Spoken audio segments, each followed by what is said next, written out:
नमस्कार बहन और भाइयों, समाज के ज्ञान सागर में आपका स्वागत है। जो ये सामाजिक ज्ञान है सिविक्स के दायरे में आता है।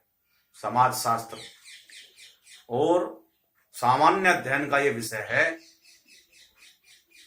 इसमें हम बताएंगे कि समाज का निर्माण कैसे होता है, परिवार क्या है, ये समाज की सबसे छोटी इकाई क्यों है, समुदाय किसे कहते हैं, इनके निर्माण कैसे होता है, क्या इनके कर्तव्य होते हैं, क्या जिम्मेवारी होती है। इस वीडियो में ये हम बताएंगे। ये परीक्षा उपयोगी है क्योंकि सभी जितने भी एग्जाम होते हैं बड़े लेवल से लेकर छोटे लेवल तक, सब में ये सवाल आते हैं। सब्जेक्टिव हो ऑब्जेक्टिव हो, सब में ये आते हैं। तो वीडियो को ज्यादा लंबा ना करते हुए, आपका धैर्य हम जानते हैं, इसलिए हम इसकी शुरुआत करते हैं। तो सबसे पहले परिवार के विषय में एक दार्शनिक कहो, इतिहासकार कहो, तिरुवल्लुवर जो दक्षिण भारत के हैं, उन्होंने कहा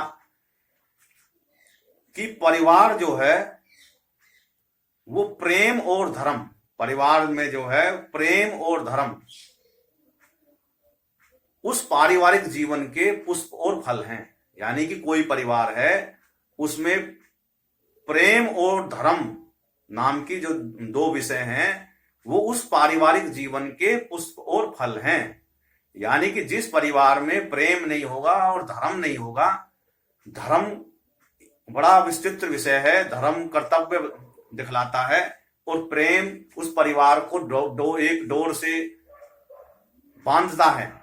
तो इस वजह से अगर प्रेम नहीं है तो भी परिवार बिखर जाएगा, और परिवार में धर्म नहीं है, कर्तव्य नहीं है, सब अपने अपनी मर्जी के मालिक हो रहे हैं, बर्बंड हो चुके हैं वे, तो अधर्म के मार्ग पे वे चल जाएंगे, किसी का सम्मान ही नहीं करेंगे, तो परिवार का नाश हो जाएगा। तो उन्होंने कहा कि भाई परिवार अगर बनना है तो उसमें दो बातें होनी जरूरी हैं, प्रेम और धर्म। बड़ी गूढ़ विषय थी जो मैंने आपको बताई। अब हम बात करते हैं परिवार क्या है। जब कोई संसार शून्य अवस्था में होता है, सभी जीव मर जाते हैं, ये मान के चले कोई धरती पे नहीं है, और कहीं से कोई प्राणी जो है आ गया, तो वो चारों तरफ घूम फिर के कोई संरचना बनाने की कोशिश करता है कि कैसे इस संसार को मैं आगे बढ़ाऊं। तो वो सबसे पहले अपने रहने का ठिकाना ढूंढता है और अपने आसपास की जो भी विषय वस्तु होती हो उसको साधारता संवारता है ताकि उसका जीवन सुखमय हो जाए। इसी खोज में वो निरंतर बढ़ता रहता है और अपने इस उद्देश्य के लिए वो जगह जगह जाता है, और उस जैसा कोई प्राणी उसे मिल जाए तो उसके से संपर्क स्थापित करता है, उससे दोस्ती शुरू कर देता है। दोस्ती, अब वो चाहे वो स्त्री है, अगर पुरुष है तो स्त्री पुरुष दोनों हैं मिलके, तो वे जो है उस दोस्ती को रिश्तेदारी में बदल लेते हैं और वे पति पत्नी के तौर पे रहने लगते हैं। ये सिलसिला अब उनको 1 से 2 हो गए। अब वो दोनों, बात किससे आई थी? प्रेम और विश्वास से। प्रेम और विश्वास की जो डोर है उनको बांध लेती है। उनके अपने चाहे इसमें स्वार्थ हो सकते हैं, लेकिन उनके बीच में जब तक प्रेम और विश्वास है तब तक वो एक साथ रहते हैं, और जैसे प्रेम और विश्वास खत्म हो जाता है उनके अंदर एक अनंत क्रोध पैदा हो जाता है, एक दूसरे के शकल भी देखना नहीं चाहते। तो मेरा कहने का मतलब है जब उनमें प्रेम और विश्वास बन जाता है तो उनका जो है संतान उत्पत्ति का क्रम शुरू हो जाता है। 1 से 3 हो जाते हैं वो, उनके पुत्र पुत्री पैदा होने लगती हैं, और अब उनकी मोह में, जब उनके जो मोह ममता में वे पढ़ने लगते हैं और भरण पोषण के लिए इधर उधर अपनी मेहनत करने लगते हैं। वो आप किसी को भी देख ले, पशु पक्षियों को देख ले, उनको तो ये नहीं लगता कि भाई हमारी रक्षा करेंगे, खेती बाड़ी करेंगे, वो भी देखो कितनी मेहनत करते हैं, अपने बच्चों का भरण पोषण करने के लिए इधर से उधर 24 घंटे परेशान रहते हैं, उनको अन्य जीवों से भी बचाते हैं। इसी प्रकार से परिवार, जब वो 1 से 2 हुए तो परिवार बन गया, जैसे उनका आगे संतानोत्पत्ति हुई तो वो वंश हो गया। परिवार से वंश का निर्माण होता है, जब वंश बढ़ने लगता है तो वो कुटुंब हो जाता है, और कुटुंब धीरे धीरे एक समुदाय का रूप ले लेता है, और समुदायों से के मेल से ही समाज का निर्माण होता है।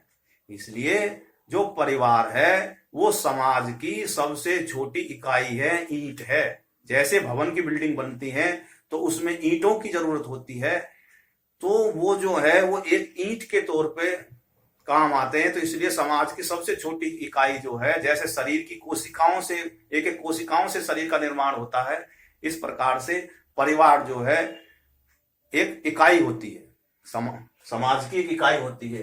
परिवार में कोई भी प्राणी हो सकता है, पुरुष हो स्त्री हो, कोई हो सकता है। जब पुरुष और स्त्रियों का के जो है मेल होता है तो वंश का निर्माण होता है, वंश से कुटुंब बनता है, कुटुंब की एक पहचान होती है और वो परिवार बन जाता है। उसमें पहचान होती है, रिश्ते और नातों की पहचान होती है। पिता, कोई ये स्त्री पुरुष है, इनकी कोई संतान हुई तो उस संतान के एक पिता होगा, एक माता होगी, तो उसकी पुत्र की पहचान होगी भी, तो उसकी क्या है, वो पुत्र के नाम से जाना जाएगा, अभी उसके स्त्री पुरुष माता पिता के नाम से जानेंगे, तो ये एक पहचान होगी, रिश्तों की पहचान होगी भाई कौन है।